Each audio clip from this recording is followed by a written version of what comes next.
बिस्मिल्लाहिर्रहमानिर्रहीम। अस्सलाम वालेकुम टू एवरीवन। कैसे हैं सब लोग? ठीक हैं। देखिए बेटा, आज हम क्लास 9th न्यू फिजिक्स की बुक जिसका चैप्टर नंबर 4 है, आज हम उसका लेक्चर नंबर 9 डिस्कस करने जा रहे हैं। तो उसमें हमारा जो टॉपिक है वो है जी conditions of equilibrium. Conditions of equilibrium. तो भाई दो कंडीशंस होती हैं, ठीक है। हम वन बाय वन डिस्कस करेंगे। नंबर 1 है first condition of equilibrium. First condition of equilibrium. First condition of equilibrium को डिस्कस करने से पहले मैं बात आपसे करता हूं कि न्यूटन सेकंड लॉ के बारे में आप जानते हैं कि according to Newton second law, according to Newton second law,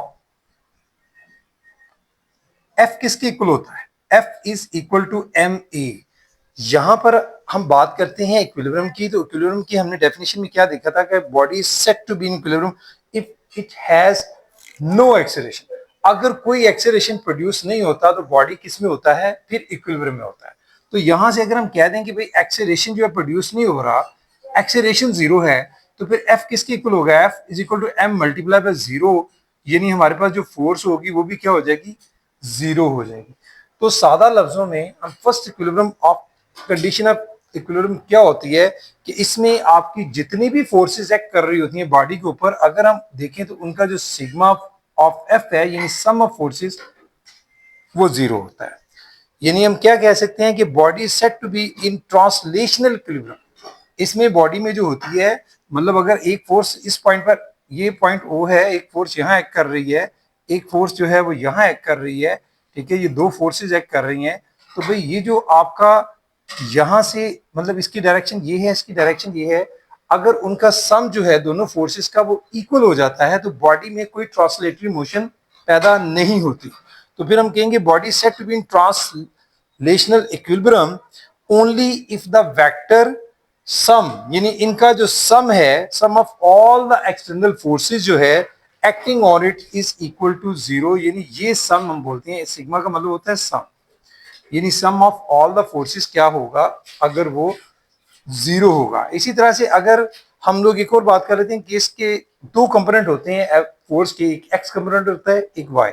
यानी अगर फोर्स एक्स एक्सिस के लॉन्ग एक्ट कर रही है तो आपके पास फोर्सेस क्या होंगी? F1x, F2x, F3x and so on, ठीक है। अगर आप इन सारी फोर्सेस का समेशन ले लेते हैं, मींस आपके पास F1x plus F2x plus F3x, ये सबका अगर आप सम ले लेते हैं तो ये सारा किसके इक्वल होगा? जीरो के। या सादा लफ्जों में मैं कह दूं कि sigma of F of X is equal to zero. तो इसी से हम बता सकते हैं कि एफ ऑफ एक्स जो है वो जीरो होगा। इसी तरह से अगर हम कहते हैं कि भाई नंबर ऑफ फोर्सेस जो हैं वो F1y plus F2y plus F3y, इनका समेशन ले लेती हैं सारी फोर्सेस का, तो वो भी किसके इक्वल होगा? जीरो के। सादा लफ्जों में यानी सिग्मा ऑफ एफ वाई जो है वो भी जीरो के इक्वल होगा। यानी इन सारी बातों से हमें ये समझ आती है कि भाई अगर हमारे पास जो फोर्सेस हैं, हम एक और तरह से भी इसको डिफाइन कर सकते हैं फिर कि sum of all the components of the forces along X axis क्या होंगी? Should be zero.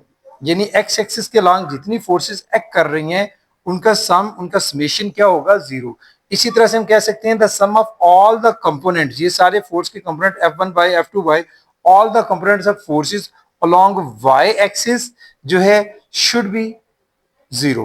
तो उस शक्ल में आपके पास चाहे वो F sigma of F of X हो या sigma of F of Y हो, वो जीरो होगा। तो इस तरह से ये आपका सारा जो है वो फर्स्ट कंडीशन है। इस कंडीशन में सादा लफ्जों में जो summation of F of x है वो जीरो होगा, चाहे वो अलोंग एक्स एक्सिस हो, यानी sigma of F F x वो भी जीरो होगा। अगर वो अलोंग वाई एक्सिस है तो उन तमाम फोर्सेस का जो समेशन है, सिग्मा जो है समेशन, वो जीरो होगा। ये है जी फर्स्ट कंडीशन। लेकिन हमारी जो नेचर में सिर्फ एक ही कंडीशन नहीं होती, एक और कंडीशन जो है वो एक्ट करती है। अब उसको हम डिस्कस करेंगे, वो है second condition of equilibrium. Second condition of equilibrium के मुताबिक हम देख लेते हैं कि उसके मुताबिक क्या होता है। ये है जी सेकंड कंडीशन ऑफ इक्विलिब्रियम। देखें इसकी मैं एग्जांपल कुछ इस तरह से दूंगा कि अगर हमारे पास कोई बॉडी है, मतलब ये देखें ये कोई बॉडी है, इस पर फोर्स एक्ट कर रही है, ये देखें ये एक पॉइंट है, ठीक है, ए पॉइंट है, यहां से मैं अगर ये पॉइंट ले लेता हूं कि ये एक पॉइंट बी है, एक फोर्स यहां एक्ट कर रही है इसके ऊपर और दूसरा ये पॉइंट है इसके ऊपर फोर्स एक्ट कर रही है, दूसरी एक यहां पर एक यहां पर।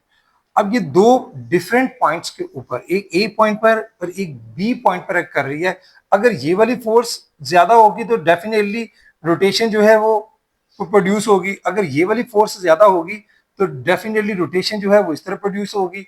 मतलब दोनों की शक्ल में, इस शक्ल में क्या हो रहा है, रोटेशन प्रोड्यूस हो रही है। लेकिन अगर दोनों फोर्सेस एक्ट करें जस्ट लाइक कपल, जैसे कपल में आपने देखा था दो फोर्सेस एक्ट करती हैं जिससे आप रोटेशन, अगर ये दोनों फोर्सेस इक्वल हैं तो फिर टार्क प्रोड्यूस नहीं होता। तो यानी सादा लफ्जों में जो टार्क प्रोड्यूस हो भी रहा है इस फोर्स की वजह से और इस फोर्स की वजह से, उनका जो समेशन है वो एक दूसरे को कैंसिल कर देता है, यानी हमारे पास फिर आता है सिग्मा ऑफ टा जो है, टाउ जो है वो जीरो होगा। ये है जी आपकी सेकंड कंडीशन ऑफ इक्विलिब्रियम, जिसको आप कह सकते हैं कि vector sum of all the torques, यानी इसकी वजह से जो टॉर्क प्रोड्यूस हो रहा है और इसकी वजह से इनका अगर सम ले लें, इनका समेशन ले लें, तो वो क्या होगा, any point must be zero. फिर से रिपीट कर देता हूं, vector sum of all the torques acting on a body, किसी बॉडी के ऊपर जो एक्ट कर रहा होता है किसी एक पॉइंट के ऊपर, मस्ट बी जीरो, यानी सिग्मा टॉ टॉ जो है इज इक्वल टू जीरो। ये सेकंड कंडीशन है इक्विलिब्रियम की। जब तक ये दोनों कंडीशन हमारी सेटिस्फाई नहीं होती तब तक जो है वो बॉडी पूरी तरह से, हम सादा लफ्जों में कह सकते हैं कि इक्विलिब्रियम में नहीं है। ट्रांसलेटरी तो हमने डिस्कस कर लिया वो है, लेकिन बॉडी जो है वो अगर रोटेट कर जाता है तो इट्स मीन उसके अंदर जो है वो सेकंड कंडीशन उसकी सेटिस्फाई नहीं है। एक तो ट्रांसलेटरी मोशन जो है उनमें प्रोड्यूस ना हो, दूसरा वो रोटेट ना करे, दोनों कंडीशन सेटिस्फाई होंगी तो फिर हमारा बॉडी जो है वो होगा किसमें, एग्जैक्टली इक्विलिब्रियम कंडीशन में। इसलिए ये दोनों कंडीशन जो है तो मैथमेटिकली हम इसको यूं लिखते हैं। इसी तरह से अगर हम लोग इसके कंपोनेंट्स भी आपने देखे पीछे, तो फिर ओवरऑल बात करें कि sigma of F of X वो भी जीरो होना चाहिए, sigma of F of Y वो भी जीरो होना चाहिए, और सिग्मा ऑफ जो रोटेशनल फोर्स, रोटेशन है इसकी जो है, यानी टार्क जो है सादा लफ्जों में, उसका समेशन वो भी जीरो। तो फिर ही हम सादा लफ्जों में कह सकते हैं कि बॉडी इज इन इक्विलिब्रियम। तो ये थी भाई इसकी कंडीशंस, ठीक है। इस पर जो है हमारा बॉडी जो है वो दोनों पर डिपेंड करता है, इन दोनों कंडीशंस पर। तो इसके आज के लिए बेटा इतना ही, इसको आपने अंडरस्टैंड करना है सबसे पहले, फिर आप इसको अच्छे से लर्न कर सकते हैं। तो भाई थैंक यू वेरी मच, अस्सलाम वालेकुम।